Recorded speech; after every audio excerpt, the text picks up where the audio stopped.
d'actu. C'est l'inspiration. Laisse les enfants.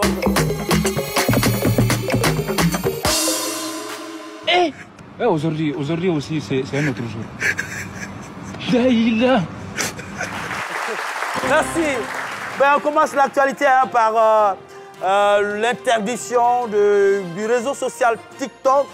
Et donc, on dira TikTok is back aux États-Unis. Donc, il y a eu plus de peur que de mal. Donc, on se rappelle cette interdiction-là depuis samedi dernier, une décision de la Cour suprême américaine. Et donc, cependant, en moins de 24 heures, les choses semblent rentrer dans l'ordre. Et donc, le réseau social TikTok, depuis hier, est fonctionnel aux États-Unis. On se rappelle que le président américain avait souhaité que TikTok soit contrôlé à 50% par les actionnaires américains. Et donc, le groupe chinois en a pris acte en attendant l'investiture du président Donald Trump. C'est aujourd'hui, aux environs de 16h45 temps universel. Et donc, comme pour dire que quelque chose, parfois, je ne dirais pas malheur est bon, mais bonheur est bon. Alors, nous allons au Sénégal. Donc, le pôle judiciaire financier vient d'interpeller le célèbre loueur de véhicules. Attention, c'est un monsieur qui loue les véhicules. Lui, c'est un loueur, il loue les véhicules.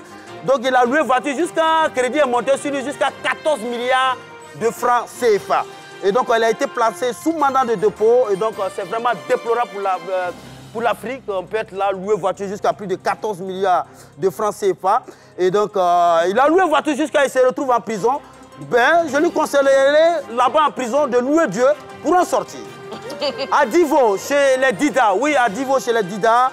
Et donc, un mystérieux malaise d'évanouissement de jeunes filles élèves a été constaté le week-end dernier.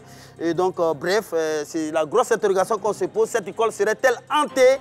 Et donc, les filles s'évanouissent. Elles s'évanouissent quand elles vont à l'école. C'est les filles seulement. Mais les maîtresses, elles restent là. C'est les jeunes filles qui s'évanouissent. Et donc, c'est des malaises comme ça, donc, qui arrivent, des pleurs, des gémissements. Et donc, selon, on a mené nos investigations, selon des informations de sources non concordantes, ces jeunes filles auraient aperçu un masque à l'allure d'une vieille femme. C'est-à-dire, quand elles vont à l'école, il y a un manguier dans la cour de l'école. On dit qu'il y a une vieille femme qui a tête de masque, qui est habillée en noir. C'est ce que les filles-là ont dit, au sexe qu'ils ont réveillé là.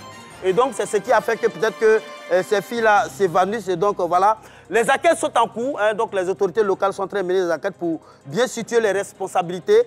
Mais pour l'heure, nous, on dira au peuple du bois que la place des masques se trouve dans les forêts sacrées et non dans nos établissements. Merci.